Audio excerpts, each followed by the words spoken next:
The rain fell heavy that morning, but not heavier than the silence. A flag-draped coffin, a nation's tears. And in the middle of that sacred farewell, a police siren screamed.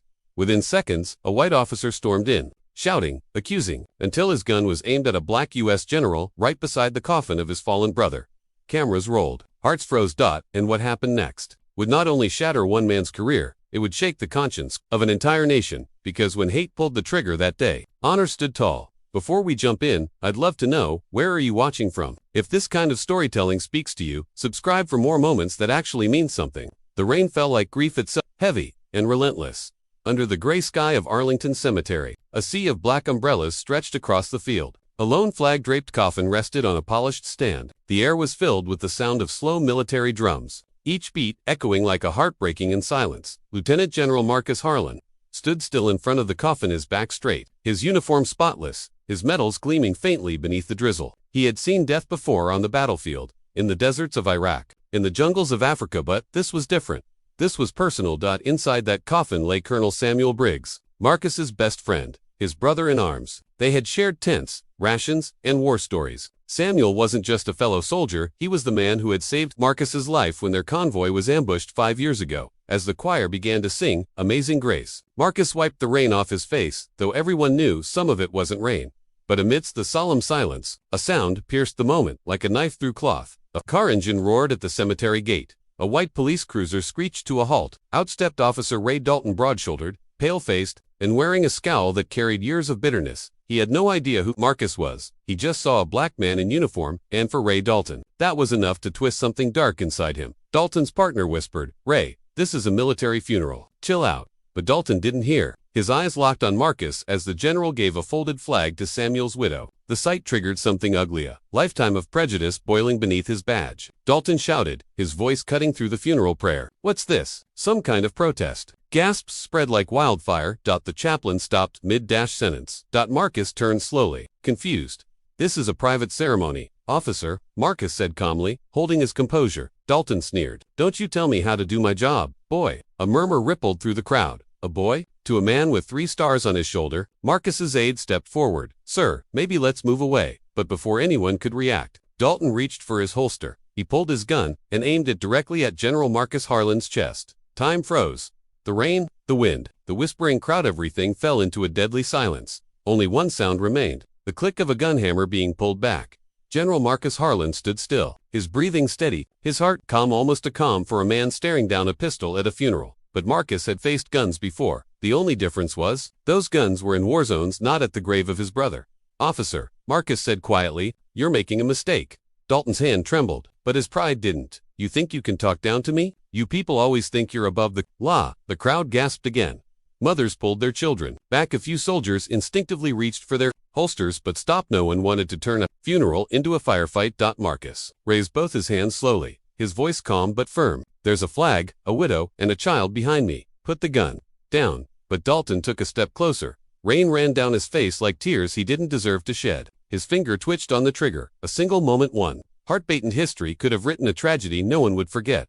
Then from the far end of the crowd, a teenage boy cried out, "Stop, that's General Harlan." Dalton's expression flickered with confusion. "General?" "Yes, sir," the chaplain shouted, stepping forward. "He's the commanding officer of the 3rd Infantry Division." Dalton hesitated. For the first time, doubt cracked through his arrogance. But before he could process it, a camera flashed, then another, and another. Dozens of mourners had already pulled out their phones, recording everything, every word, every second, every drop of hate and humiliation. Dalton noticed the phones and barked, "Put those down." But it was too late. Marcus lowered his hands slowly, his eyes calm, cold, heavy met Dalton's. "You're pointing a gun," Marcus said softly, "at a man who fought for the same flag on your chest." That line, those words cut through the air like a blade. Even Dalton's partner took a step back, whispering, "Ray, put it down, man, you're going too far." Dalton's chest rose and fell, his breathing erratic. He didn't want to be the villain, but his hate had already chosen for him. "Don't move," he shouted again, even though no one had. The widow sobbed, clutching her daughter. The little girl whispered, "Mommy, is that man going to shoot Uncle Marcus?" That broke something inside the general. He slowly turned his body, shielding the child behind him. His voice became commanding, like he was back in the field. "Everyone, stay calm. Nobody moves." The standoff stretched on 10 seconds, 20, maybe a lifetime. Then came the sound no one expected. Sirens. Dalton's radio crackled to life. His own department had been called. Backup was on the way. Within minutes, squad cars surrounded the cemetery. Officers spilled out, weapons holstered, confusion on every face. "Ray, what the hell are you doing?" shouted the captain as he rushed forward. Dalton blinked, trying to explain, but the sight was undeniable. Dozens of witnesses, cameras recording, a gun pointed at a decorated black general during a military funeral. He lowered the gun, his voice trembling. He was threatening me. Marcus didn't need to say a word. The footage already told the truth. When officers approached to disarm Dalton, he resisted, still shouting, still trying to twist the story. But the captain barked, "Enough, Ray. You've disgraced the badge." They took his weapon, cuffed his wrists, and led him past the same people he once thought he could intimidate. As Dalton was dragged away, Marcus stood silent, rain dripping from his hat brim. The folded flag was still in his hand. He looked at it, then at the sky, whispering, "Sam, brother, looks like the war never really ended." The widow came forward, trembling. "Marcus, are you okay?" He nodded, eyes distant. "I've been shot at by enemies before. Never thought I'd be targeted by one of my own." The camera flashes continued, not for fame but because everyone knew they had just witnessed something historic. A moment that would shake the system to its core. And that's how the name Officer Ray Dalton would soon trend across every screen in America, not as a hero, but as the man who pointed a gun at honor itself. The next morning, the entire nation woke up to one image: a police officer, drenched in rain, pointing his gun at a decorated black general beside a flag-draped coffin. The image flooded every screen, every newspaper, every social feed. That it wasn't just a story, it was a wound reopened. Talk shows argued, politicians tweeted, and across America, a question burned: if a general isn't safe from hate, who is? At Fort Myer, General Marcus Harlan sat alone in his office. The blinds were half closed, the light dim. His medals shone on the desk, not as pride, but as ghosts of battles he thought were long gone. His phone buzzed, nonstop calls from the Pentagon, reporters, civil rights leaders, but Marcus ignored them all. He wasn't angry, he was tired of fighting wars outside and inside his own country. When Colonel Briggs's widow came to see him, she found Marcus staring at the folded flag again. "You didn't deserve that," she said softly. He looked up, eyes heavy. "Neither did Sam. He fought for this country with his last breath. And still, we're treated like suspects in our own uniforms." She squeezed his hand. "The world saw what happened. They'll know the truth." But Marcus shook his head. Truth doesn't always win, not here. Meanwhile, in a holding cell downtown, Officer Ray Dalton sat on a steel bench, his uniform soaked in sweat and shame. The same badge that once made him feel powerful now hung like a curse around his neck. He muttered to himself, "It was just a misunderstanding. I didn't mean to." "Didn't mean to what?" interrupted his partner, Officer Myers, standing outside the bars. "You aimed a loaded gun at a general, Ray, at a funeral. You think anyone's gonna believe you were confused?" Dalton's eyes flared. "He disrespected me." "No," Myers said coldly. "He just didn't look like you." Dalton's face twisted with frustration. "You don't understand. Man, it's not like that." But even he knew he didn't believe his own words anymore. By afternoon, the district attorney had already called for an emergency hearing. The entire world was watching. TV crews lined up outside the courthouse. Protesters filled the steps. Some held signs that read "Justice for General Harlan." Others simply stood in silence, holding small American flags upside down. Inside the courthouse, Marcus entered quietly, no entourage, no press statement. He wore his full dress uniform, every ribbon, every medal polished like a mirror of his pain. The moment he stepped inside, everyone stood. Even the judge paused. The sight of him strong, calm, honorably against the backdrop of injustice, said more than any speech ever could. Dalton was brought in next, escorted by 2 officers. He looked smaller, now his arrogance gone, replaced by something that looked almost like fear. The judge looked down from the bench. "Officer Dalton, you are being charged with aggravated assault, unlawful use of a firearm, and committing a hate crime while on duty." Dalton swallowed. "Your Honor, I was doing my job." The courtroom erupted in disbelief. Cameras flashed. The judge struck the gavel. Order. Then came the moment that silenced everyone. The prosecutor played the funeral video, the clip that millions had seen online. The screen showed Dalton shouting, pulling his gun, the crowd screaming. Then Marcus's voice echoed through the speakers. "You're pointing a gun at a man who fought for the same flag on your chest." Even Dalton's lawyer lowered his head. When the video ended, the courtroom was dead silent. Only the sound of rain could be heard outside, faintly against the windows like the storm had followed them. All the way here. Marcus stood when the judge invited him to speak. His voice was steady, deep, filled with the quiet dignity of a man who had seen too much pain to show rage anymore. "Your Honor," he began, "I've commanded soldiers of every race, every faith, every corner of this nation. I've buried men who didn't look like me, but they bled for the same flag. What happened that day wasn't just disrespect, it was betrayal, a betrayal of the uniform, of the oath, of the very idea of America. Every word echoed through the courtroom. Dalton looked down, his face pale. Marcus continued, I'm not here for revenge. I'm here because men like Colonel Briggs fought for a world where this shouldn't happen again, and I refuse to believe they died for nothing. The room stood in silence. Even the judge's eyes glistened. When Marcus sat down, the gallery erupted in quiet applause, not the kind that celebrates victory, but the kind that mourns truth. Outside, reporters swarmed the steps, shouting questions. General Harlan, do you forgive him? Marcus paused, rain falling on his cap again. He looked at the cameras, his expression unreadable. I forgive him, as a man, he said, but as a soldier, I'll never forget what his hate tried to destroy. That quote would become the headline of every major newspaper that night. And as the court recessed, the world knew this wasn't just a trial. It was a mirror, and America was finally being forced to look into it. 3 weeks later, the courthouse stood surrounded by crowds larger than ever before. From civil rights leaders to war veterans, everyone had come to hear the verdict. The air outside buzzed with tension, hope, and fear, all tangled into one. General Marcus Harlan arrived early, escorted quietly by 2 junior officers. He didn't want applause, he wanted peace, but the crowd still rose when he stepped through the doors. He gave a polite nod, then took his seat in the front row, directly behind the prosecution bench. Across from him sat Officer Ray Dalton, now thinner, pale, and wearing a suit instead of a uniform. The badge that once gleamed proudly on his chest was gone forever. His lawyer leaned in. Ray, last chance to speak before sentencing. Do yourself a favor, show remorse. Dalton rubbed his temples, whispering, they already decided I'm guilty. Nothing I say changes that. But deep down, the fear that had been buried under arrogance now clawed its way out. He wasn't afraid of prison. He was afraid of being forgotten as the man who became the face of racism in uniform. Judge Morales entered, robe flowing, gavel in hand. She was a stern woman in her 60s, a former military lawyer, known for her fairness and her intolerance of excuses. All rise. Everyone stood. The sound of shuffling feet and beating hearts filled the room. Officer Raymond Dalton. The judge began, you have been found guilty by a unanimous jury on all counts, including aggravated assault, brandishing a firearm unlawfully, and committing a hate crime under color of law. Dalton swallowed hard. His mother wept quietly in the back row. The judge continued, her voice unwavering. You disgraced your badge.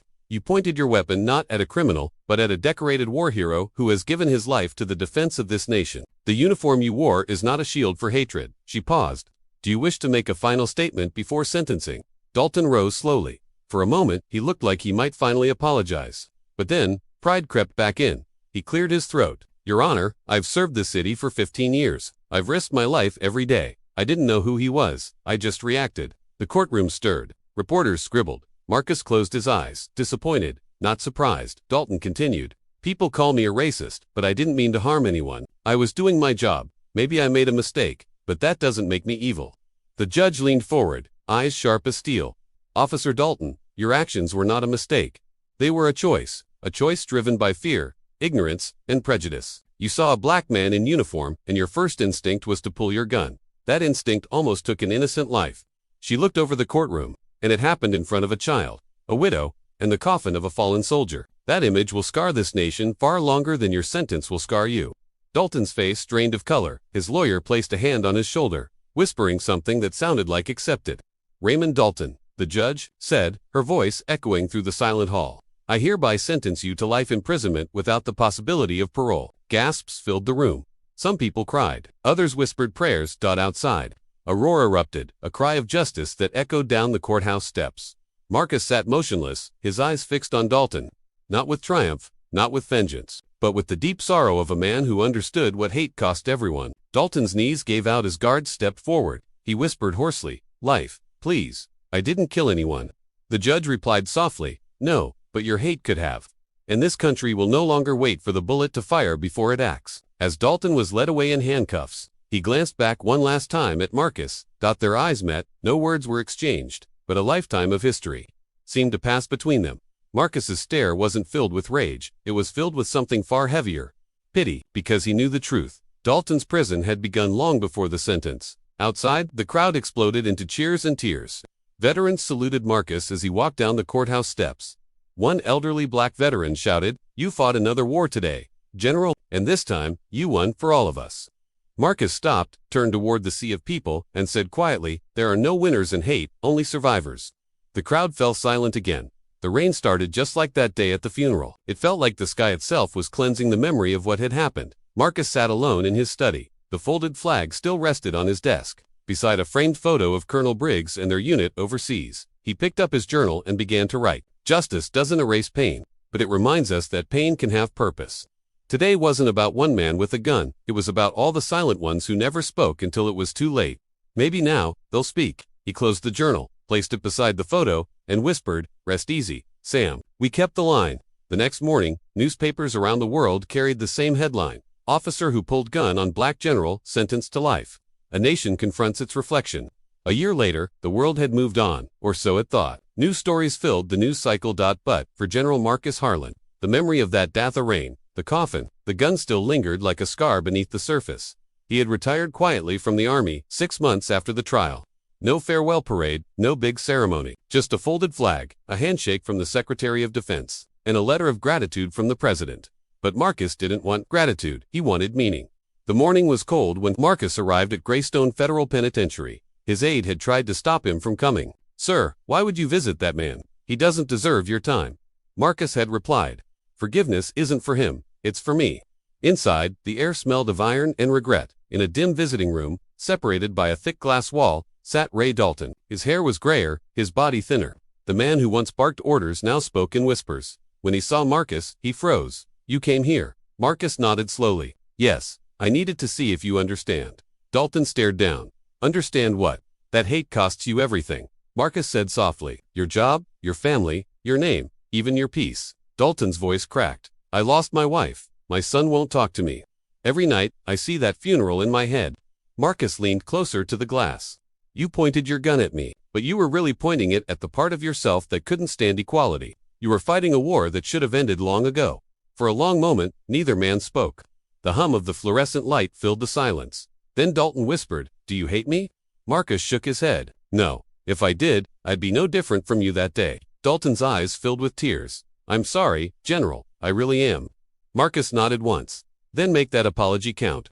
Teach others not to repeat you. Even behind these walls, you can still save someone." He stood up to leave. Before walking away, he placed his hand on the glass and said quietly, "I fought enemies across oceans. But the hardest war I ever fought was learning to forgive one." Dalton lowered his head as Marcus walked away, the sound of his boots echoing down the cold corridor. Months later, Marcus launched the Harlan Foundation for Equality in Service, a nonprofit dedicated to mentoring young soldiers and law enforcement officers from underprivileged communities. Its motto, "Courage has no color, honor has no skin." The foundation quickly grew nationwide. Veterans, police, and community leaders joined hands to rebuild trust where fear once lived. At the opening ceremony, Marcus gave a short, powerful speech that would later go viral. "We all wear different uniforms, some in blue, some in green, some in plain clothes, but we all salute the same flag. The moment one of us pulls a gun on another because of color, we dishonor the flag we claim to protect." The crowd rose in applause. Reporters described it as the day a soldier's grace healed a nation's wound. One spring morning, a teenage girl visited Marcus's home. She was taller now, confident, wearing a junior ROTC uniform. "General Harlan," she said, smiling nervously. "You might not remember me. I am Lila Briggs, Colonel Samuel Briggs's daughter." Marcus's eyes softened. "Of course, I remember you, Lila. You were at the funeral." She nodded. "I was scared that day. I thought you were going to die right there. But now, I'm joining the army. Because I want to serve like you and my dad did." Marcus felt a lump rise in his throat. "Your father would be proud. So am I." Lila smiled. "I watched your speech about forgiveness. It changed how I see people. Maybe that's what my dad fought for." Marcus looked toward the folded flag above the fireplace. That's exactly what he fought for. Years passed, people forgot the officer's name, but they remembered the general's courage. Schools taught his story. Cadets quoted his words. A bronze statue was later erected at Arlington National Cemetery. Two figures cast in eternal rain, a soldier holding a folded flag, and a police officer lowering his weapon. At the base were engraved the words, "When hate pointed a gun, honor stood tall," in memory of General Marcus Harlan and every soul who fought for justice. On a quiet evening, Marcus stood again at Colonel Briggs's grave. The sun was setting, painting the sky in gold and crimson. He placed the same folded flag on the headstone and whispered, "We didn't end the war, Sam, but maybe we taught them how not to start one." A gentle wind passed through the cemetery, rustling the leaves and the flags. For the first time in a long time, Marcus smiled. The flag above the hill waved slowly in the dying light, still flying, still proud, still one.